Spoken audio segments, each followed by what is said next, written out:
Before the guillotine's shadow could even fall on the woman France had branded its ultimate enemy. Her destruction was already meticulously underway. Killing her body wasn't the goal. Her spirit had to be pulverized first. Her every shred of self turned into a canvas for public scorn. Marie Antoinette, the luminous Austrian archduchess, who once illuminated Versailles with her elegance and spirit, was now dragged down a path of reversal, from the pinnacle of gilded opulence to the degrading rumble of a criminal's cart through jeering streets. If you're pulled into the raw underbelly of history, where power systematically dismantles the human psyche, subscribe now. This isn't folklore, it's the deliberate fracturing of a young woman's soul by a world that needed a villain. Before the final roar of the crowd, before the blades whisper, Marie Antoinette was already a ghost in her own life, terrified, cut off, and sentenced to a torment that made death look like kindness. Drop a comment with where you're watching from, and don't look away because her beheading was mercy. What led up to it was a calculated psychological war designed to obliterate her from the inside out. If you're hooked on the psychological depths of history's most haunting figures, where resilience battles utter degradation, subscribe to the History Veil right now, lifting the curtains on the human struggles behind iconic tragedies. Hit that like button if this draws you in, and share to bring these veiled stories to light for others. Forget the glittering ballrooms of Versailles for a moment. This tale plunges into the fetid gloom of the Conciergerie, a foreboding prison Parisians grimly call the guillotine's lobby. By August 2nd, 1793, Marie Antoinette had already endured months of captivity with her family, stripped of her royal trappings and fortunes.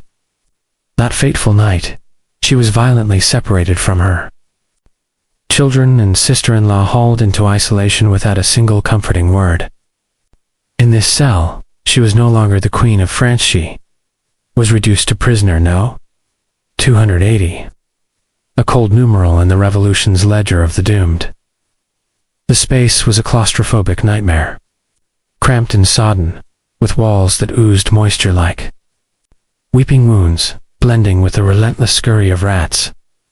A meager straw pallet mocked her former silk beds, a solitary candle flickering as her only companion against the encroaching void. A thin wooden screen hinted at modesty for dressing, but even that was a cruel joke. 2 guards, stationed perpetually inside, their unyielding stares invading every intimate act.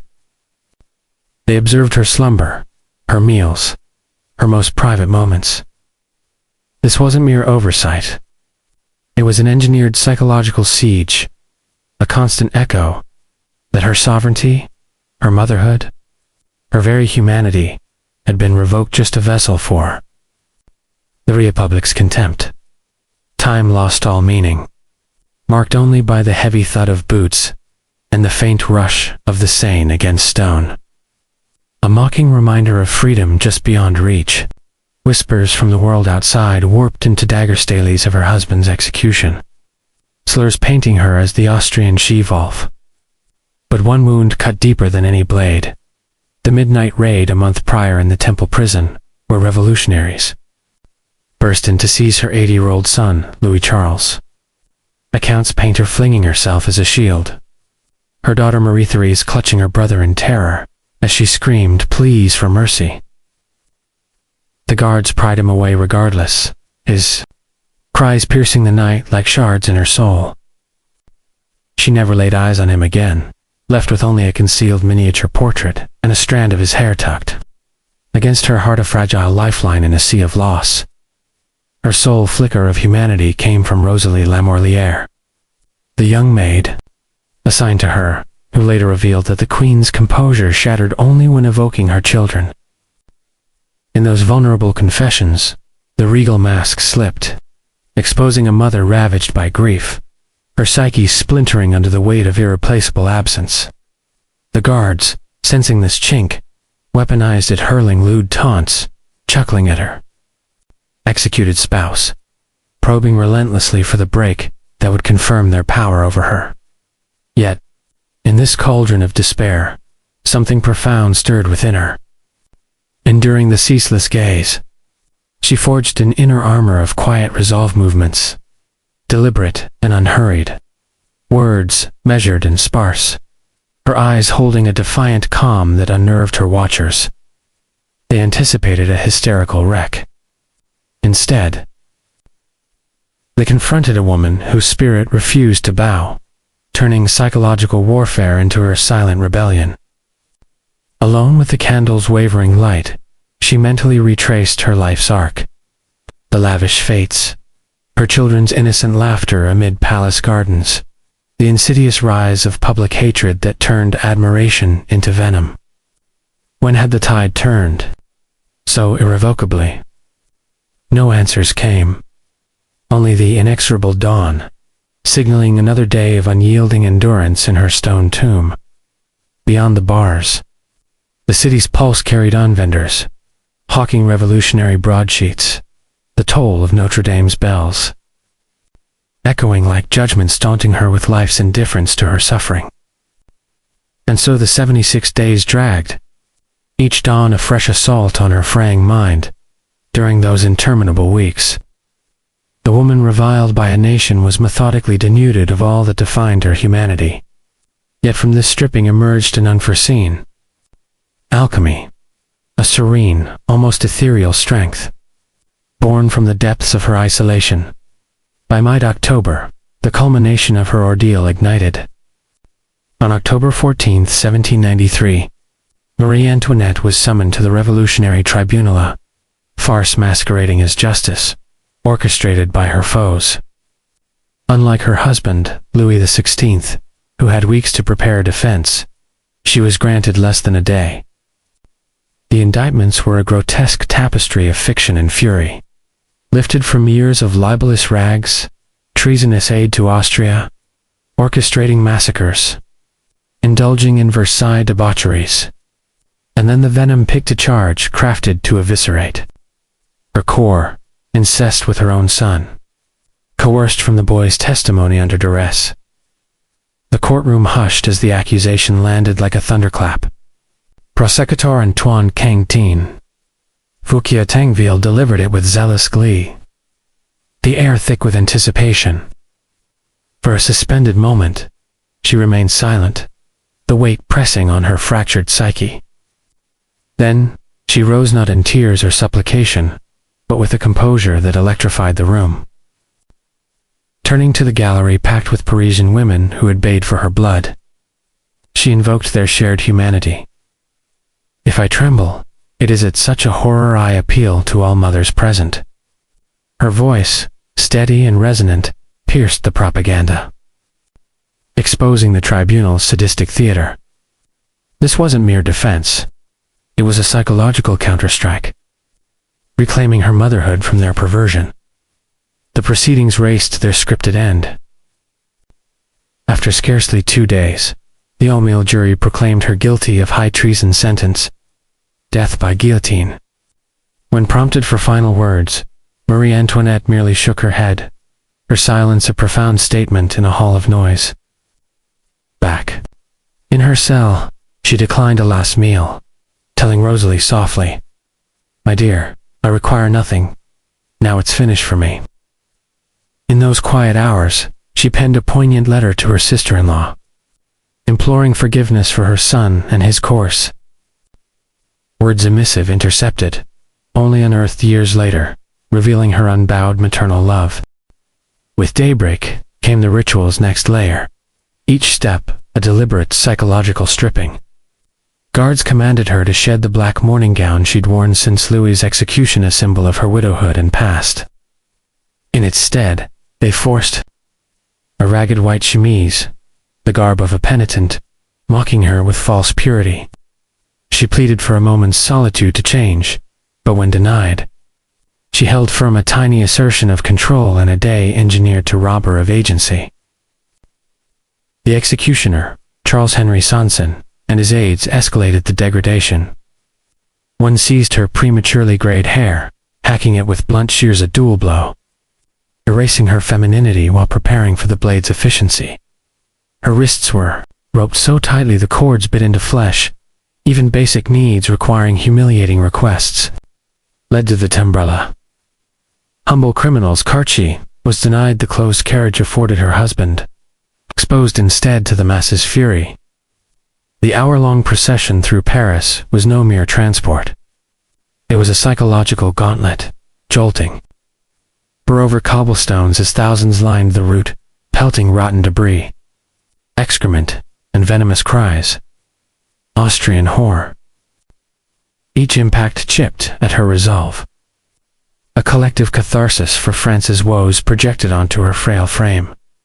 Yet amid this storm, she sat ramrod straight, eyes fixed ahead, her stoic silence a mental fortress against the onslaught.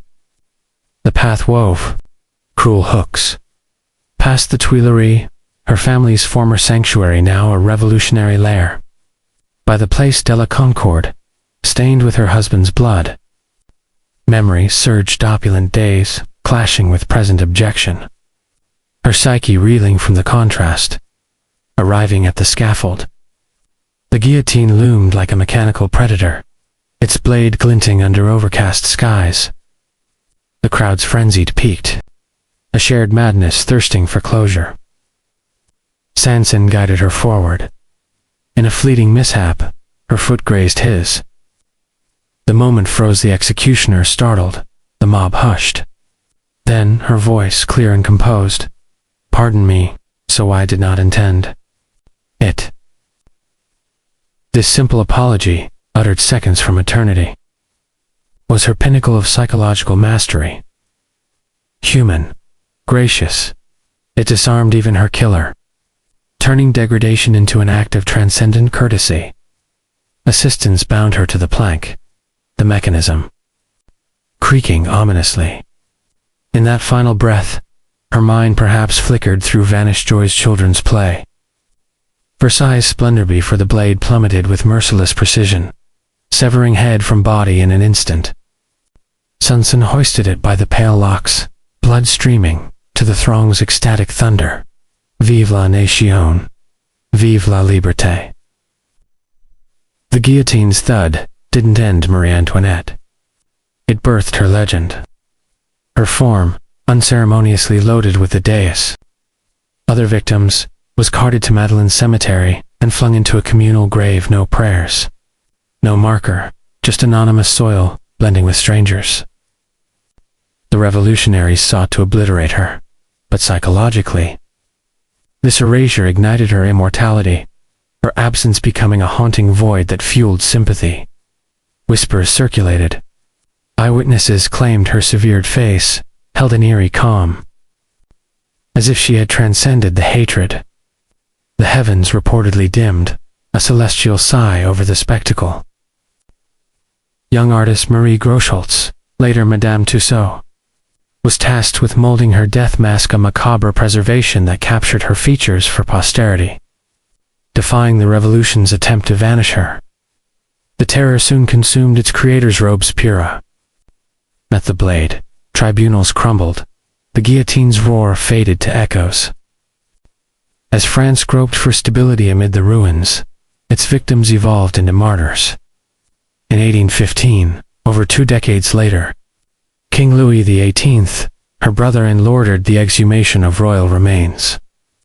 In Madeleine's forgotten corner, amid hardened earth and nameless bones, skeletons were unearthed.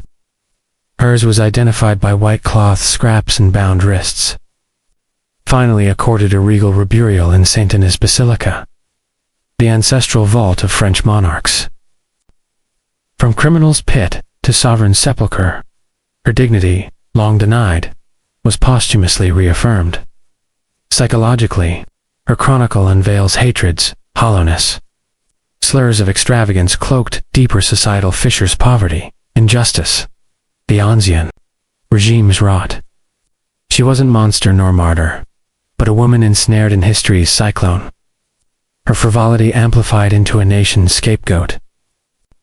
Her poise, amid brutality, underscores the psyche's tenacity, transforming victimhood into quiet heroism. Hooks endure. Was her apology a final act of innate kindness or a deliberate stroke of grace under fire? Did her isolation temper her soul? Or was her strength forged in the fires of earlier scandals? Her legacy lingers not in diamonds or decadence, but in the unbreakable thread of human endurance woven through adversity.